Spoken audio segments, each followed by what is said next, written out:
पक्षांनी एकाच मंचावर येणं टाळलंय का? कार्यक्रम झाल्यानंतर तुम्ही उपस्थित राहिला? नाही, मी खरं तर मी टाळतो हे स्पष्ट मान्य करतो. मी गद्दारांबरोबर शेअर नाही करत स्टेज. तुम्ही मला गेल्या 2 वर्षातला एकही कार्यक्रम दाखवा की जिथे ते मंचावर आहे आणि मी मंचावर आहे. मी नाही येत. मी मनापासून ठरवले की काही गोष्टी संस्कृतीच्या आड येतात. आपल्या महाराष्ट्राच्या संस्कृतीचा ऱ्हास होतोय याचं तुम्ही नुसतं व्यक्तिसापेक्ष बघू नका बरं. ते व्यक्तिसापेक्ष गोष्ट नाही आहे. ती महाराष्ट्राला काळीमा फासणारी गोष्ट आहे. माणसं विकली जातात, भयगंडाने पळून जातात. ही लढाऊ छत्रपतीचं नाव घेतो आपण, लाज वाटली पाहिजे ना. म्हणजे महात्मा फुलेंनी जेव्हा शिक्षणाची क्रांती करायचं ठरवलं त्या सावित्रीबाई फुलेंवर शेणाचा मारा करणारा समाज होता, उभ्या राहिल्या. शिक्षण थांबवलं नाही, शिकवायचं थांबवलं नाही. हा महाराष्ट्राचा वारसा आहे. त्या महाराष्ट्राच्या वारसामध्ये अशा पद्धतीनं गद्दारी केली जाते आणि त्याची भलामण केली जाते आणि लोक तुमच्या माध्यमातून निवडणुकांमध्ये पैशाचं वारे माप वाटप केलं जातं. त्यानंतर एकही चॅनल दाखवत नाही की पैसे वाटले कोणी, गाडी कुणाची होती, नाही दाखवत. हे दुर्दैव आहे. कळू दे ना की बाबा हे कोण आहे ती लोक की जी समाजाला भ्रष्ट करतायत. दुर्दैव एक असं आहे की विकली जाणारी माणसं उभी राहतात तेव्हा खरेदी करणारी माणसं पण तयार असतात. आणि हा जो खरेदी विक्रीचा व्यवहार सुरू झालेला आहे तो महाराष्ट्राला लांछन आणणार आहे बरं. आणि लोकशाहीच्या मुळावर येणार आहे, संविधानावर आक्रमण करणार आहे. मी काल सर्वोच्च न्यायालयाबद्दल सुद्धा हेच बोललो. नाही बरं, त्याची चिंता नाही करायची. तुम्ही तिथं बसलात ना तो न्याय देण्यासाठी बसला आहेत, न्यायाला विलंब करण्यासाठी नाही बसलेले आहात तुम्ही. त्यामुळे न्यायाची वेळ द्या. Justice delayed is justice denied. तो जेव्हा विलंब होतो तेव्हा तो नाकारला जातो असं त्याचा अर्थ आहे. आणि त्या पद्धतीनं इथंही तेच घडत असतं. आणि म्हणून मी त्या सगळ्या मंचांवर नसतो. पण केईमबद्दल जन्मापासूनचे नातं आहे बरं. शिवडीत राहतो मी, आयुष्यभर शिवडीत आहे. आताही मी काळाजोगली शिवडी आहे. याच्यात 1 किलोमीटर प्रांगण असं त्याच्यावर आहे मी. केईएम सारखी सेवा देणारी उत्तम दर्जाचं शिक्षण देणारी संस्था, आरोग्य व्यवस्थेमध्ये जेव्हा मेडिकल कॉलेजला ॲडमिशनसाठी देशातील सगळ्यात हुशार मुलं ॲडमिशन कुठे मागतात, प्रवेश कुठे मागतात? GS medical college. मग ते GS मेडिकल कॉलेजचं सुद्धा विचार केला पाहिजे की का, कारण इतक्या मोठ्या प्रमाणात रुग्ण इथं येतात. माझं तर तुम्हाला विनंती आहे, ते डॉक्टर जेव्हा ओपीडीला बसतो ना तिथेच जाऊन फक्त बघा. बळप तुम्ही विषय बदलताय. आधी KM रूट तर बांधू दे ना. 1 मिनिट, KM रूट तर बांधू दे ना. KM रूट बांधूया ना. प्रसंग येतो तेव्हा KM धावून येतं बरं का. आणि इथं त्यांची रक्तपेढी ही सुद्धा सगळ्यात ग्रेट आहे. म्हणून KMला 100 वर्ष झाली. त्या KM रुग्णालयाच्या सर्व डीनपासून सगळ्या डॉक्टरपासून अगदी वॉर्डबॉयपासून स्वच्छकांपर्यंत, पोस्टमार्टममध्ये काम करणाऱ्या लोकांपर्यंत, autopsy, the body when get goes to autopsy, तेव्हा हे सगळं जे काय आहे ते ती माणसं जी काम करतात ती देवासारखी आहेत. आम्ही भवानीकडे प्रार्थना करू यांना उदंड आयुष्य दे. सगळ्यात महत्त्वाचं ह्यांना उत्तम आरोग्य दे जे लोकांचं आरोग्य ठीक ठेवतात. KMला मनापासून शुभेच्छा. आता वर्षानंतर KMचं नाव बदलण्यासाठीचा घाट घातला जातोय. मंगलप्रभात लोढा यांनी आजच्या कार्यक्रमामध्ये स्टेजवरनं ही मागणी केलेली आहे.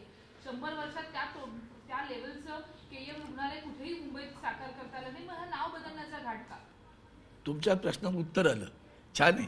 पण मी तरी पण माझं म्हणणं आहे त्यांना म्हणा अहमदाबादचं नाव पहिलं बदला, मग आमच्याशी बोला.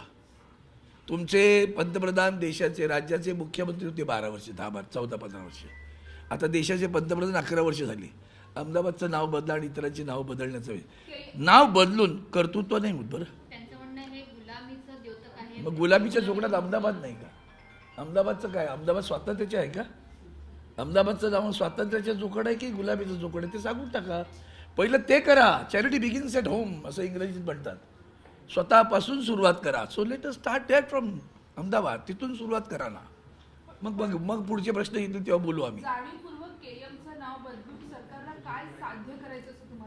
त्यांना सांगू का तुम्हाला दुर्दैव म्हणून मग अशी मी थोडंसं बोललो, राजकीय थोडंसं आहे ते पण, की त्याच्यामध्ये आमचा महाराष्ट्र विकला जातो. तुम्ही बघा मूलभूत निवडणुका म्हटली का काय पाहिजे होतं तेव्हा ते बोलले का की महापालिकेच्या निवडणुकीच्या पूर्वी म्हणाले का की आम्ही KEMचं रुग्णालयाचा विस्तार करू, त्याला अद्ययावत करू, अधिक प्रभावी करू, अजून काहीतरी चांगलं करू, की खाजगी रुग्णालयाला समांतर जाईल. जसं आमच्या आदित्यजींनी शिक्षण क्षेत्रामध्ये मुंबई पब्लिक स्कूल आणून खाजगी CBSE, ICSE, IB या सगळ्या शिक्षण अभ्यासक्रमांना समांतर मोफत अभ्यासक्रम सुरू केला आणि मुलांचा दर्जा गरिबांना मोफत. तसंच इथं कुठेतरी त्याचा बोला ना. रुग्णालयातील औषधं मिळत नाही म्हणून आंदोलन करावी लागतात इथं. त्याचा पहिला सुधार करा ना. औषधांचा पुरवठा होत नाही, यांच्यामुळे नाही, तुमच्यामुळं. प्रशासक होतं ना, तरीसुद्धा औषधांचा पुरवठा होत नव्हता. तेव्हा आमचे नगरसेवक येऊन इथं हेच सगळी मंडळी, मी त्यांच्यासोबत केव्हा तरी असायचो मुंबईत असल्यानंतर, आंदोलन करत होती ना. ते पहिलं करा ना. KEMच्या डॉक्टरांना विचारा की तुम्हाला कशाची गरज आहे, मग काय हवं आहे, त्याचा विचार करा तुम्ही. नुसतं एक्सरे मशीन आणि तेवढे MRची आहे का सोय आपल्याकडे, बघा बरं. मग त्याची कशी करणार. KEM आता कंजेस्टेड झालेलं आहे. तुम्ही असं कधी म्हणालात का की महात्मा गांधी हॉस्पिटलची जागा आम्ही KEMला देऊ, किंवा महात्मा गांधी हॉस्पिटलची जागा. मी टाटाबद्दल का बोललो तर टाटाला हाफकिन इन्स्टिट्यूटमधली जागा 5 एकर दिलेली आहे. आज KEMचा जो प्रेशर आहे ना, प्रचंड आहे. कधी विचार केला का त्याचा. ते महात्मा गांधी रुग्णालयात ISIC संपलं, कर्मचारी नावाचा प्रकार राहिला, कारखाने बंद झाले. द्या ना, तिथं काही क्षेत्र हरवतील ना तुम्ही. आता तुम्ही कॅन्सरसाठी काय केलं, neck and head cancer speciality hospital काढलं, डॉकयार्डला काढलं ना, अहिल्याबाई होळकर. मग तसंच इथं काहीतरी वेगळेपणा करा आणि ती जागा त्यांना द्या. त्याच्यामुळे ते कधी बोलले का अशा विषयावर. त्याबद्दल नाही बोलत, सेवा सुधारण्याबद्दल आहे ना. नावं बदलणं म्हणजे काय, लोकांना नेहमी भ्रम निर्माण करणं, निवडणुकीमध्ये हिंदू मुस्लिम करत राहणं, मूळ मुद्द्यांना बगल देणं. याच्यामध्ये आयुष्यभर मास्टर लोक आहेत. त्यांचा धंदा आहे, धंदेवाईक लोक आहेत नाही. त्यांना फसवून कसा धंदा करायचा त्याचं त्यांना बाळकडू पाजलं जातं. आणि ते बाळकडू त्यांच्या रोमारोमात भिनलेलं आहे. ते जातीवाचक, द्वेषवाचक बोलणत राहणं, याच्या पलीकडे काही करू शकत नाही ते. साहेब, अचलपूरमध्ये भाजप आणि MIM एकत्र आलेले आहेत. यापूर्वी सुद्धा अशा पद्धतीचे प्रयोग झाले आपल्यामध्ये, तेव्हा कारवाई केली असं सांगितलेलं होतं. मात्र आता अचलपूरमध्ये मला वाटतं काल माननीय राऊत साहेबांनी त्यावर प्रतिक्रिया दिलेली आहे. आदरणीय राजसाहेबांना सुद्धा ते फारसं आवडलं अशातला भाग नाही. पाहू आता. आम्ही उद्या वंदनीय हिंदू हृदय सम्राट शिवसेना प्रमुख बाळासाहेब ठाकरेंचा सुद्धा जन्मशताब्दी वर्ष आहे. उद्या त्यांची 100वी जयंती आहे, लक्षात घ्या. आणि 100 जन्मशताब्दी वर्ष सुरू होणार आहे.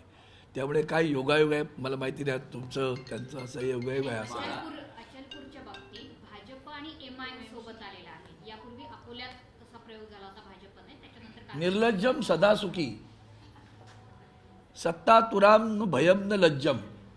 ते सत्तातूर आहेत, लक्षात ठेवा. त्यासाठी वाटेल ते करतील.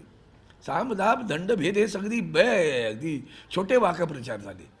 सत्तातुराम न भयम न लज्जम असं कोण असेल तर भारतीय जनता पार्टी आहे. कल्याण डोंबिवली जी काही युती झाली त्यावर बाळा नांदगावकर यांना प्रश्न विचारला असता नांदगावकर म्हणाले की असे प्रयोग होत असतात मुंबईतही. मला असं वाटतं याच्यावर फार चर्चा करून पुन्हा विषय भटकवण्याचा धंदा तुम्ही पण करू नये असं मला वाटतं. एक कुठेतरी अपवादात्मक घटना, दुर्घटना म्हणूया, घडली असेल तर त्यातून पुरं काय फार मोठं घडतंय अशातला भाग नाही आहे. मूळ मुद्द्यावर या. तुम्हालाही सवय लागली पाहिजे मूळ मुद्द्यावर यायची, ती आलं पाहिजे. आज KEMचा 100वा जन्मशताब्दी वर्ष आहे बरं. त्यामुळे रुग्ण व्यवस्थेत काय फरक केला पाहिजे, आरोग्य व्यवस्थेमध्ये काय फरक केला पाहिजे, अतिशय चांगले डॉक्टर्स कसे मिळाले पाहिजे. पूर्वी KEMला माझ्या माहितीप्रमाणे काही डॉक्टर्स असे ज्याला आपण काय म्हणतो, तुमच्याकडे येत होते ना, आता येत नाहीत, ते बंद झालं मला वाटतं. तर तसे येण्याची सुविधा परत सुरू केली पाहिजे. स्पेशालिस्ट डॉक्टर्स, ऑनररी डॉक्टर्स म्हणून येतात तर ते येण्याची पूर्वी प्रथा होती, ती अलीकडे बंद पडली आहे. तर ती सुद्धा सुरू करता येईल का, अधिक चांगली सेवा देता येईल का असा विचार केला पाहिजे. मला जागेचीच अडचण सारखी भासत राहते. एवढ्या जागेत ते कसं काय काय करणार आणि किती उंच बांधत बसणार. म्हणून मी महात्मा गांधी हॉस्पिटलचं सांगितलं की महात्मा गांधी हॉस्पिटलची जागा KEM रुग्णालयाच्यासाठी द्यावी. टाटासाठी सुद्धा मी मागणी केली होती. पुन्हा ते काहीतरी तांत्रिक बाबी काढत बसतात. अशा अनेक तांत्रिक बाबी मुमकिन आहे म्हणता ना तुम्ही, मग हे मुमकिन पण करा ना. तर हे मुमकिन असेल तर करा, केलं पाहिजे. सध्या मंत्रालयामध्ये महापौर आरक्षण पदाची सोडत निघते आहे आणि सोडत जाहीर व्हायला सुरुवात झाली. कल्याण डोंबिवली हे काय दिसतंय? एससी आणि लातूर महापालिकेमध्ये सुद्धा एससी मुंबईची अद्यापही प्रतीक्षा आहे. चर्चा अशी होती की जुनं चक्र मोडून नव्याने चक्र सुरू करावं, कारण एसटी आरक्षण येण्याची जास्त शक्यता आहे. तर महापौर आरक्षण पद हे कशा पद्धतीने घोषित होण्याची शक्यता आहे? मला वाटतं एकंदरीत सत्ता समीकरण परंपरा बदलण्याची गरज काय आहे मला कळते पहिला. काय गरज भासते, यांच्या गरजा सुद्धा सत्तेच्या दृष्टिकोन ठेवून केल्या जातात. त्या गरजा असतात, काय बदललं पाहिजे, काय केलं पाहिजे. उद्धवजींनी वॉर्डची संख्या वाढवण्याचा विचार केला होता, लोकसंख्या बळकता तुम्ही नाही करू दिलात. लोकसभेची संख्या वाढवायचं मात्र नक्की ठरलेलं आहे. मग महापालिकेची का नाही वाढवायला दिली, का अधिक जागा नको. मुंबई महापालिकेतलं क्षेत्र पाहता लोकसंख्या इतकी भयानक झालेली आहे, आता 2-2.5 कोटीच्या घरात झाली. त्यांचे प्रतिनिधी त्या प्रमाणात असायला हवेत, असा विचार का येत नाही, हाही प्रश्न आहे. ओके, धन्यवाद. पडूया काय तर तुम्ही लगेच जाऊन द्या. हा मुंबईची प्रतीक्षा आहे फक्त. मुंबईच्या बरोबर येतोय ना, येतोय आता त्याकरता. सगळे येत आहेत ना. हां, हिंदी करा, मग मुंबई येईल. सर हिंदीमध्ये आज केएम को 100 साल पूरे हो रहे, किस तरीके से आप ये पूरे सेलिब्रेट?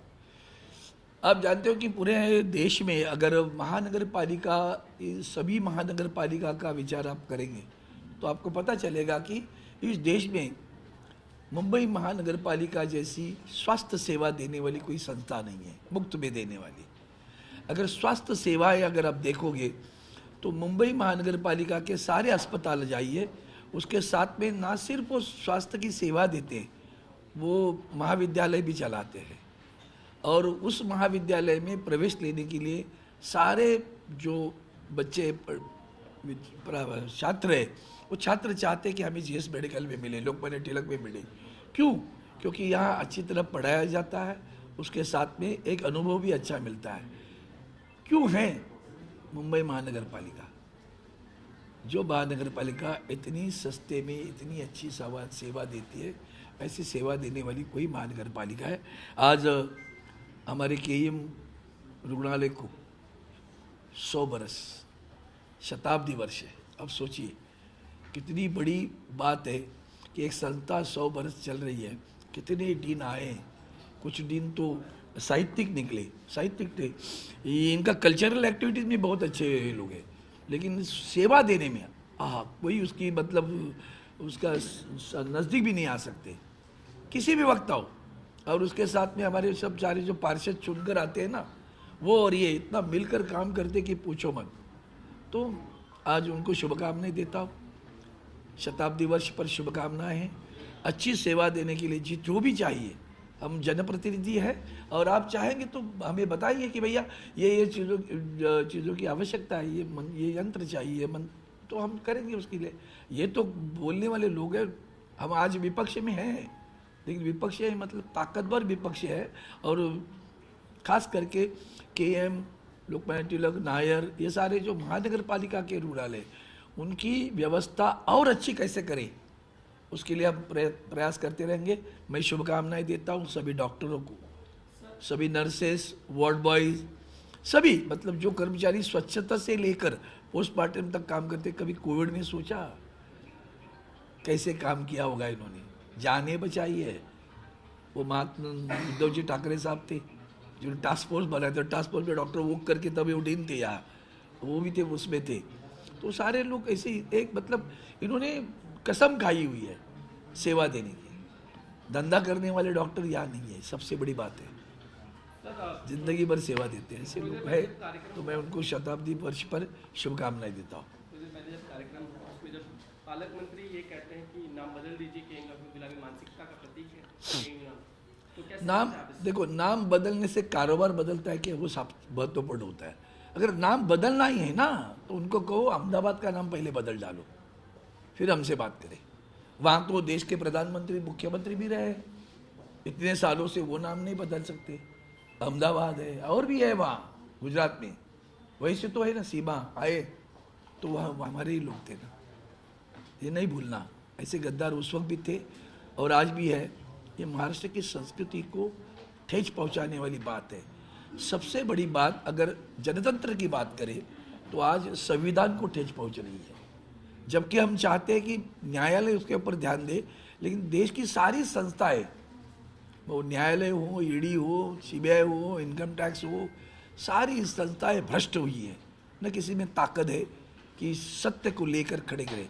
उस दिन मैंने किसी इंटरव्यू में कहा था, जुडिशियरी शुड बी जुडिशियस, तो judiciary itself is not judicious, तो question doesn't arise at all. सवाल यही है कि आपके भी लोग एडीएमसी के एकनाथ शिंदे के साथ जाने के लिए तैयार है, ऐसा क्या एकनाथ शिंदे कर रहे हैं? नहीं, बीजेपी को अलग देखो रख भाई, रहे हैं, नहीं। वहाँ पे अपनी सत्ता बना है। मैंने सिर्फ भ्रष्टाचार नहीं, अभी एक मैं और शब्द प्रयोग करता हूँ, अब महाराष्ट्र में व्यभिचार शुरू है। ये सिर्फ भ्रष्टाचार नहीं, क्योंकि जनतंत्र में जनता क्यों चुप बैठी है? भाई जनता ने मुझे अगर शिवसेना के नाम पर चुनकर दिया और मैं कोई दूसरी पार्टी की जाने सुन, तो जनता मुझे खींचनी चाहिए। वो तो प्राइवेट मेंबर बिल आता है बार बार कि इनको पीछे बुला लूं। भाई रिजाइन करो, जाओ ना, हम मना किधर करते हैं? चुनकर किस पार्टी से दिया तुम्हें? वो पार्टी छोड़कर तुम जाते हो, रिजाइन करो, इस्तीफा दे दो और चुनाव लड़ो, जाओ कहीं जाना है वहां जाओ। ये बिके हुए लोग हैं ना, यही तो बेकार है। तभी तो अंग्रेज आए ना। अंग्रेज क्यों आए? मुगलों ने क्यों राज किया? छत्रपति शिवाजी महाराज को क्यों खड़ा रहना पड़ा? सवाल ये है कि मनसे और यूपीटी का गठबंधन टिका रहेगा अगर ये स्थिति अगर आपके स्थानिक लेवल पर है, आपके लोग भी चाह रहे हैं एकनाथ शिंदे, मनसे के लोग भी वहाँ जा रहे हैं, क्या गठबंधन टिका रहेगा? गठबंधन तो टिका रहेगा, क्योंकि हम जब भाई इकट्ठे आए हैं ना, तो इकट्ठा रहने के लिए आए हैं। उद्धव साहब का जबान है वो। और एक ध्यान में रखना, इस देश में जबान को संभालने वाले, जबान दी, प्राण जाए पर वचन न जाए, ऐसे कोई है तो एक ही है, ठाकरे। ठाकरे क्लैन है, बाकी nobody else is there. वो पलटी मारने वाले लोग बहुत है, यहाँ नहीं पलटी मारते। एक बार बोल दिया बोल दिया। मुंबई में कुछ लोग आप लोग के मिसिंग है, उनके संपर्क में ऐसे पता चल रहा है, एक नंबर ही नहीं लग रहा है। हाँ? क्या मुंबई के भी एक नगर सेवक जो है, हाँ, कल नहीं थी, आई आई आ गई डॉक्टर। मैंने भी आज पढ़ा, क्योंकि मैं आपको बताता हूँ, कल सर्वोच्च न्यायालय में हमारी केस थी, इसके लिए मैं दिल्ली में था। आने के बाद आज पढ़ा, सरिता मस्के करके कोई नाम था। अभी पडवल साहब बता रहे आ गई है, कोई दिक्कत नहीं है। चलो, लेकिन एक आखिरी सवाल ये भी कि हम देख रहे हैं कि खासकर चंद्रपुर में वड़नकीवार एक और लड़ रहे हैं, दूसरी और दानोलकर लड़ रही जी, है। भैया वो कांग्रेस पार्टी का अंदरूनी मामला है, उसके ऊपर मैं भाष्य करना सही नहीं लगता, वो आप देख लेंगे। Thank you so much.